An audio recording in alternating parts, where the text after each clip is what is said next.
Hello everyone, Manish here, welcome to MM tax club. अगर आप NRI हैं तो ये वीडियो आपके लिए इंपॉर्टेंट होने वाला है। रिसेंटली इनकम टैक्स डिपार्टमेंट ने एक एडवाइजरी इशू किया है regarding disclosure of financial assets and financial income.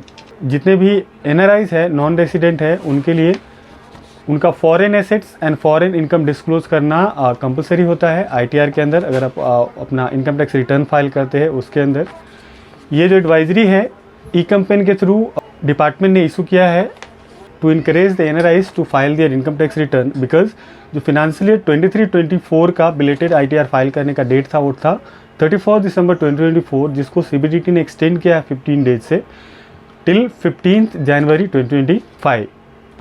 Now अगर कोई एनआरआईज है और उनका foreign assets and foreign income है और उनको लगता है कि अगर वो रिपोर्ट नहीं करेंगे या फिर हाइड कर सकते हैं उनका जो foreign income and foreign asset का डिटेल है वो पॉसिबल नहीं होता है, बिकॉज जो रिस्पेक्टिव कंट्रीज़ है वो कंट्रीज़ इंडियन टैक्स अथॉरिटी को सारे फिनेंशियल डेटा शेयर करती है कि एक पर्टिकुलर इंडिविजुअल का कितना फिनेंशियल ट्रांजैक्शन यहाँ पे ये रेस्पेक्टिव कंट्री में है। जैसे इंडिया में अगर कोई भी पर्सन पैन के थ्रू कोई ट्रांजैक्शन करते हैं तो वो सारे के सारे ट्रांजैक्शन इनकम टैक्स डिपार्टमेंट को मालूम होते हैं, क्योंकि जितने भी फाइनेंशियल इंस्टीट्यूशंस हैं इंडिया में वो सारे के सारे रिपोर्ट करते हैं इनकम टैक्स डिपार्टमेंट को कि एक पैन के थ्रू कितने ट्रांजैक्शन हुए हैं। दैट मीन्स कि पर टैक्स पेयर को, पर इंडिविजुअल का फिनेंशियल ट्रांजैक्शन कितना है वो इनकम टैक्स डिपार्टमेंट को मालूम रहता है। सिमिलरली कुछ दो इंस्टीट्यूशंस है जो ग्लोबली वर्क करते हैं सेम चीज़ों के लिए। एक है कॉमन रिपोर्टिंग स्टैंडर्ड CRS, जो कि इनिशिएटिव है by organisation for economics and cooperation development, जो कि एक फ्रेंच ऑर्गेनाइजेशन है और ये ऑर्गेनाइजेशन पूरे ग्लोबली वर्क करता है। किसी भी कंट्री का टैक्स अथॉरिटी जितने भी फॉरेन नेशनल्स वहाँ पे काम कर रहे हैं उनका जो भी फिनेंशियल ट्रांजैक्शन है CRS को रिपोर्ट करते हैं and then CRS respective country को वो डेटा रिपोर्ट कर देते हैं। लेट से किसी पर्टिकुलर कंट्री में आप रह रहे हैं तो वहाँ से जो फिनेंशियल इंफॉर्मेशन है वो CRS के पास जाएगा और CRS then Indian tax authority को वो रिपोर्ट सबमिट करेगी रिगार्डिंग दैट इंडिविजुअल।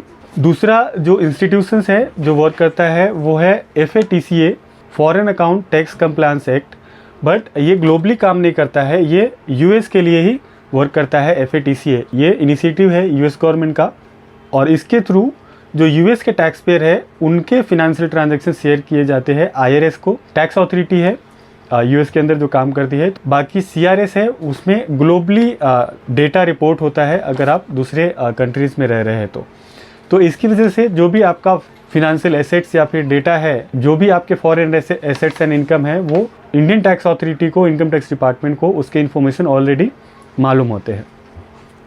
बहुत सारे केसेस है जहाँ पे एनआरआईज के लिए आईटीआर फाइल करना एग्जैम्प्ट होता है, क्योंकि इंडिया में उनके इतने इनकम नहीं होते हैं।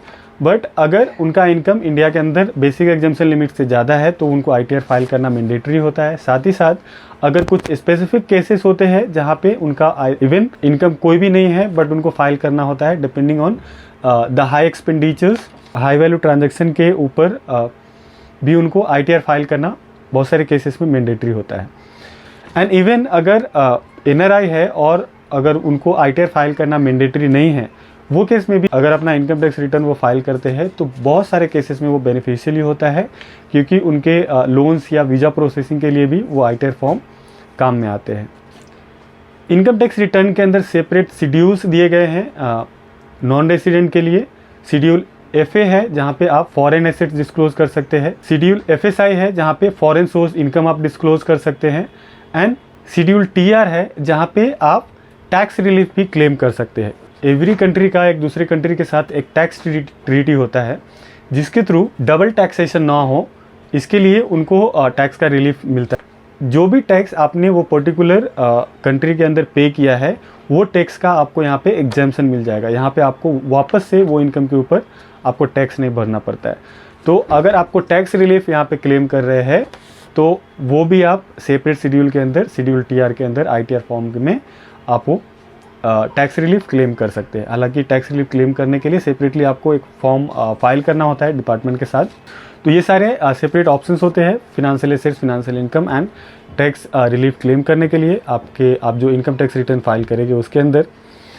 इन केस अगर कोई एनआरआईज है और वो अपना foreign assets and income disclose नहीं करते हैं, हाइड करते हैं, तो वो केस में उनके ऊपर सीवियर पेनल्टीज आ सकते हैं under black money, undisclosed foreign income and assets and imposition of tax act 2015 के अंदर उनके ऊपर सीवियर कंसिक्वेंसेस आ सकते हैं, पेनल्टीज आ सकते हैं। तो इम्पॉर्टेंट है, अगर आपका फॉरेन एसेट एंड इनकम है तो आप अपना इनकम टैक्स रिटर्न फाइल कर ले to avoid the future consequences with the department. और ये लास्ट अपॉर्चुनिटी है कि आप रिवाइज्ड या बिलेटेड ITR अपना फाइल कर सकते हैं टिल 15 जन 2025।